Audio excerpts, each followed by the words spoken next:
ভ্ৰাম্যমান থিয়েটাৰৰ ভিতৰতে অন্যতম আৰু ব্যতিক্ৰমিক চিন্তাৰে ৰাইজৰ মৰম আশীষলৈ জন্ম লোৱা ৰাজধানী থিয়েটাৰৰ প্ৰথমটো গীত মুকলি। মুক্তিৰ পিছতে বিপুল জনপ্ৰিয়তা নীল আকাশৰ কণ্ঠ সমৃদ্ধ সানি দিম তোমাক সেন্দুৰ। কামৰূপ গ্ৰাম্যৰ বাইহাটা চাৰিআলিৰ নিকটৱৰ্তী মান্দাকাটা কোমনগৰ পথাৰত আজি সন্ধিয়া জনপ্ৰিয় কণ্ঠশিল্পী নীল আকাশৰ কণ্ঠ সমৃদ্ধ সানি দিম তোমাক সেন্দুৰ গীতটো মুকলি কৰে ৰাজধানী থিয়েটাৰে। সংগীত পৰিচালনা কৰিছে জনপ্ৰিয় সংগীত পৰিচালক অজয় ফুকনে।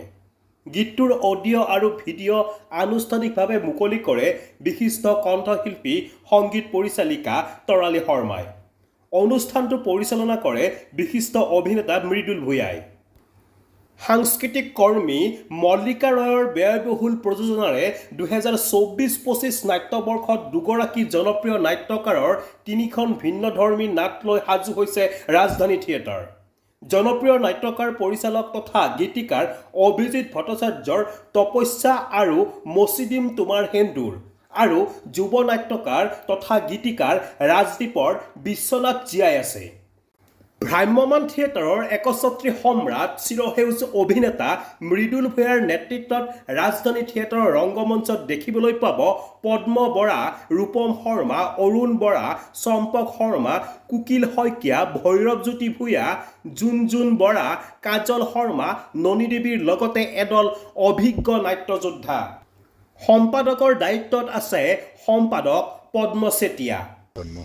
জন্ম হওঁতে এজন থুলথানাক কেঁচুৱা হৈ আছোঁ এতিয়া আমি, আৰু 17 আগষ্টত আমি চাগে থিয়দঙা দিবলৈ চেষ্টা কৰিম। আৰু আমি থিয়দঙা দিয়াৰ পিছত আমাক আঙুলি ধুই আগবঢ়াই নিয়াৰ দায়িত্ব অসমৰ ৰাইজৰ। কিন্তু এটা কথা ভাল লাগিছে, আজি আমি যিটো গান আমি আজি মানুহৰ মাজলৈ এৰি দিছোঁ এচি মাল্টি মিডিয়াৰ জৰিয়তে, আৰু আমাৰ সকলো আমাৰ গোটেই সদস্যসকলো আমাৰ ৰাজধানী পেজৰ পৰা যিখিনি পাব, মানুহৰ বহুত আগ্ৰহ আমি পাইছিলোঁ। আমাক অতিষ্ঠ কৰি দিছিলে, মানে অতিষ্ঠ মৰমৰ অতিষ্ঠ কৰিছিল যে মৃদুল প্ৰত্যেককে প্ৰযোজকক সুধিছিল, পৃষ্ঠপোষকতা সুধিছিল, চব মানুহকে যে আমি চাবলৈ ৰৈ আছোঁ, ৰাজধানী গান লাগে প্ৰমো লাগে, গান লাগে। আমি অপেক্ষা কৰিছিলোঁ এটা সময়লৈ, শুভ সময়লৈ। আমি ভাবিছিলোঁ 20খন থিয়েটাৰৰ যিবিলাক প্ৰডাক্ট, যিবিলাক গান ভিডিঅ' অলৰেডি গোটেই বজাৰ চানি ধৰিছে, তাৰ পিছত আমি এটা নতুনৰ সোৱাদ দিয়াৰ কাৰণে আমি অলপ দিন ৰৈ আছিলোঁ। সেইখিনি অলৰেডি মানুহে ইতিমধ্যে দৰ্শন কৰিছে। তাৰ মাজত আজি আমাৰ নতুনকৈ আমি পদাৰ্পণ কৰিছোঁ এই গানটো মচি দিম তোমাৰ সেন্দুৰ, অভিজিত ভট্টাচাৰ্যৰ মচি দিম তোমাৰ সেন্দুৰ নাটকৰ এটা সুন্দৰ গান, আপোনালোকে দেখিছেই, মনোমোহা গান এটা। এই গানটো মই ভাবোঁ এজন মানুহে এবাৰ নহয় 10 বাৰ চালেও নামোৱাব।